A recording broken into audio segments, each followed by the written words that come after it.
A quick word on this week's sponsor, Incogni. Did you know that there is a lucrative market for selling your personal information? Data brokers aggregate information such as your name, phone number and address, and sell them on to commercial databases and people search sites. I was frustrated by endless spam emails and phone calls and concerned that my data would get into the wrong hands, but I didn't know where to start and didn't have the time to deal with it. That's where Incogni can help. They contact data brokers on your behalf to request that they remove your data and deal with any objections for you.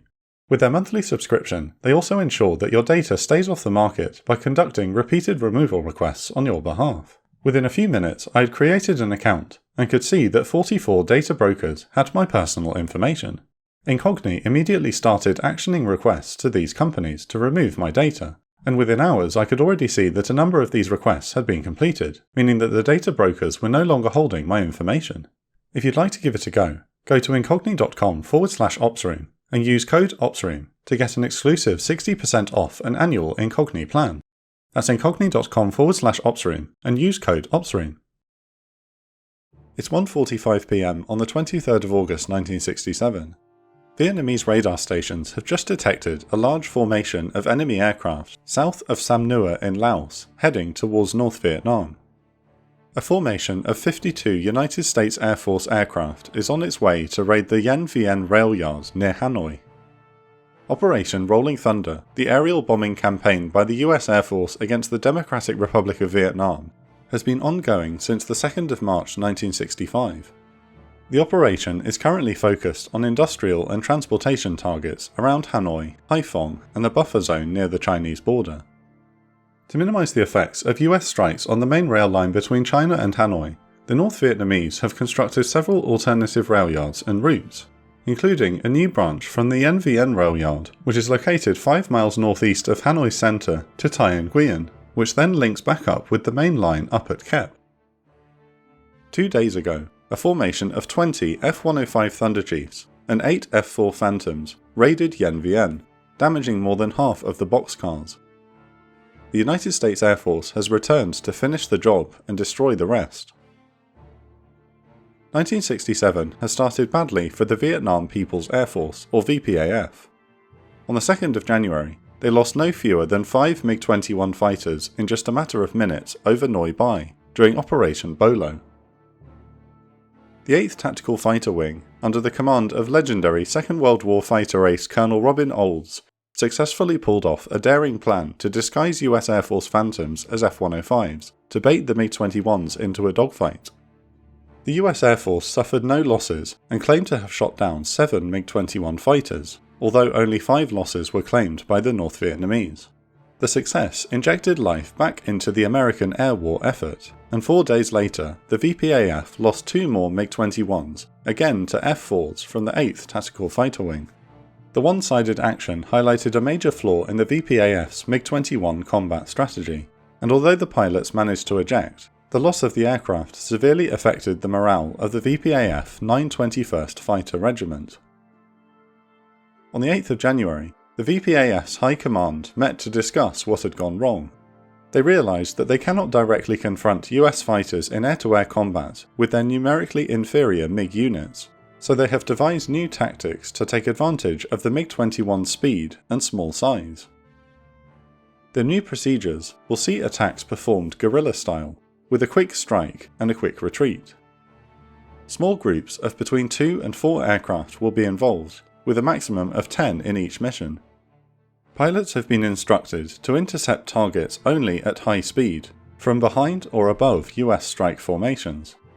The MiG-21 pilots will attack the enemy from above and will make a supersonic diving pass against trailing or isolated flights, while those flying the MiG-17 will strike from either side. However, the implementation of these new tactics has had to wait for several months to enable the badly mauled 921st Fighter Regiment to recover and to work on their new training and tactics. The VPAF are finally getting the chance to use their newly devised tactics in what will be the first large-scale clash with the US Air Force since Operation Bolo. The VPAF continues to track the incoming American raid, and now move to scramble their jets to intercept the incoming US Air Force formation. At 2:56 PM, they launched 2 flights of 4 MiG-17s. Some of the MiG-17 pilots are North Korean, and they take off from Kep Air Base, while their VPAF counterparts take off from Gia Lam. A few minutes later, two MiG-21s take off from Phuc Yen Air Base, just north of Noi Bai. The US strike formation is made up of 52 aircraft, 5 flights of F-105 Thunder Chiefs and 4 flights of F-4 Phantoms, one of which is designated as the MiG-Cap flight and is flying to the left rear of the F-105 box. The 555th Tactical Fighter Squadron has provided 2 flights of F-4s, Ford Flight and Falcon Flight. The mission is being led by Colonel Nicholas J. Donaldson, with Colonel Robin Olds, who spearheaded Operation Bolo on the 2nd of January, as leader of the MiG-Cap formations. After taking off from Ubon, they have refueled and are heading in. The F-105 Iron Hand flight is leading the formation to the target area. The Thunder Chiefs are in a box formation, and the Phantoms follow in a triangular formation. They cross the Red River 6 miles southeast of Yen Bai, and will proceed down Thud Ridge, the nickname given by the US Air Force to the Tam Dao Range, a 24-kilometre, 5,000-foot high ridge that runs parallel to the Red River, approximately 32 kilometres northwest of Hanoi. It is being used as a waypoint and a terrain masking feature for ingressing fighters around Hanoi during the war. They will bomb the target area on a southeast heading, and will come off the target and turn hard to the right and head back to the north to join up and egress back up Thud Ridge. They will try to stay above 4,000 feet to avoid AAA fire from below. The Vietnamese MiG-21s are piloted by Nguyen Nhat Chiew and Nguyen Van Co. The North Vietnamese pilots manoeuvre their aircraft into position to deploy their new tactic. The MiG-17 fighters will act as bait, whilst the MiG-21 fighters will attack from the rear. The MiG-21s from Phuc Yen fly at a low level and stay in the ground clutter to avoid detection by airborne radars on the US aircraft. They are directed to fly to the northwest and stay at a low altitude. The North Vietnamese ground controllers see that their fighter aircraft are abeam to the strike aircraft and outside the radar range of the F-4 formation. They ordered the MiG-21 fighters to climb up to 28,000 feet. At Tien Cang, Chiew detects F-4 Phantoms and F-105 Thunder Chiefs 15 kilometers away. As the US Air Force formation turns down Thud Ridge 50 miles northwest of Hanoi, they are flying at 15,000 feet. Just as they are turning, they hear a warning on their radios: bandits in the area. The warning is coming from Big Eye, an EC-121 AWACS aircraft, which is orbiting over the Gulf of Tonkin and is providing radar coverage of North Vietnam. The MiG-17 pilots play their part by initiating a head-on attack, keeping the attention of the Americans fixed ahead, while the two MiG-21s behind descend out of a 25,000 feet overcast cloud layer and scream in on Ford Flight and the strike formation from 6 o'clock high. MiG-21 pilot Van Co participated in the disastrous Operation Bolo and was shot down but ejected safely. This is his opportunity to strike back and make good the VPAF's previous losses. He has only shot down one F-105 so far, but he will go on to become the leading VPAF ace pilot of the war, with 9 kills to his credit. The other MiG-21 pilot, Nguyen Nhat Chiew, will go on to become an ace with 6 victories credited to him. Chiew fires an air-to-air missile into the pack. The No. 2 F-4 crew of Falcon Flight see it fly past their left wing and impact with the lead F-4. The pilot, Charles Robert Taylor, manages to eject but is knocked unconscious and will become a prisoner of war. His WSO, Captain Ronald Nicholas Sittner, is killed. Meanwhile, Co attacks another Phantom with an R-3S Atoll missile and scores his second air-to-air victory.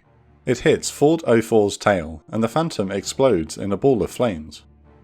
Captain Larry E. Carrigan survives and is captured 3 days later. His backseater, First Lieutenant Charles Lane, is killed. During this attack, Co inadvertently flies into Chiew's cannon firing line and the friendly fire damages his aircraft. Although his MiG-21 is damaged, all of his controls are operating normally. He requests to carry on the engagement, but the command post orders him to return to base. Due to the damage, he is only able to achieve a maximum speed of 600 km per hour. According to some sources, he had fired his missile at too close a range, and pieces of the Phantom were ingested into his engine air intake. The air battle turns into a confusing dogfight as the sky over North Vietnam is filled with engagements. In the confusion, the aircrew in one of the F-4s fire 2 AIM-7 missiles at what they think is a MiG, but is actually another F-4. Luckily, the aircraft commander identifies the friendly aircraft in time, and orders his backseater to break lock. The missiles, one of which is tracking well, go ballistic and do not cause any damage. The aircrew that are fired upon are unaware of the incident and continue down Thud Ridge. Chio hears that Cole's aircraft has been damaged, and he turns to cover his comrade. As he is changing direction, he sees another formation of Phantoms and fires his second R-3S missile. An F-4 in Falcon flight, piloted by Major Robert Ralston Sawhill, is hit, and he and First Lieutenant Gerald Lee Gant eject close to Gia-Lam Airport. US Air Force records state that the jet avoided the MiGs but ran into an intense barrage of AAA as they dived on the target. Both men are quickly captured and will become prisoners of war and will not be released until the 14th of March 1973.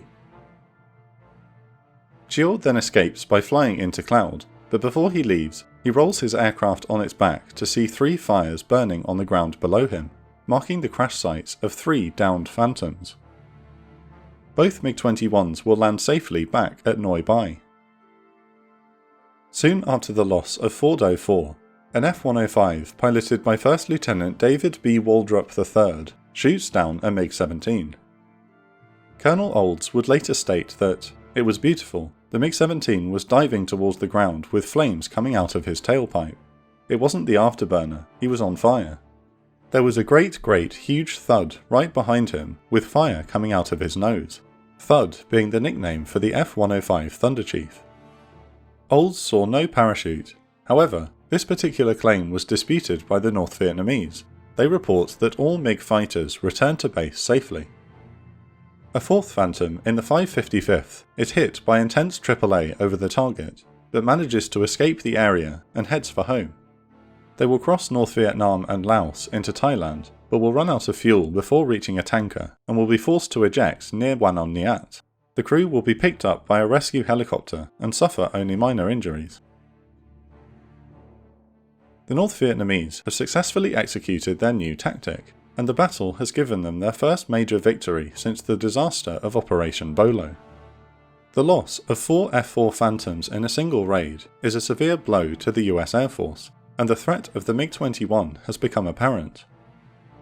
The battle has been one of the worst days for the US Air Force in Vietnam, and it will become known as Black Wednesday. The new MiG tactics employed during the engagement came as a complete surprise to Robin Olds.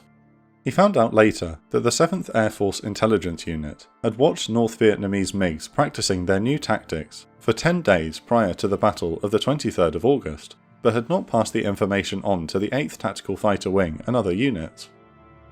He is quoted as saying, "Needless to say, I was furious when I found out that the spooks in Saigon knew that the North Vietnamese had practiced for over a week to get in position to do what they did, and they couldn't warn me." Some serious work was undertaken to improve coordination with the EC-121s and other intelligence sources following this disastrous mission. One of the main outcomes was that permission was finally given to attack Phu Quien Airfield on the 24th of October. The bombing campaign Operation Rolling Thunder continued until the 31st of October 1968, when it was finally abandoned by the US government. Thanks again to our amazing patrons whose support enables us to make these videos. Thank you to all our new patrons who joined recently, and a special thanks to our patron of the week, Richard Wang. Each week we choose our favourite Patreon comments to shout out. This week, Daniel says, "While heavily outnumbered and technologically outclassed, the North Vietnamese were clearly a sophisticated and well-organised adversary." If you'd like to support us, please join our Patreon at patreon.com/The Operations Room and get access to exclusive benefits such as early access to videos ad and sponsor free. We would love to have you as part of our community and really appreciate your support.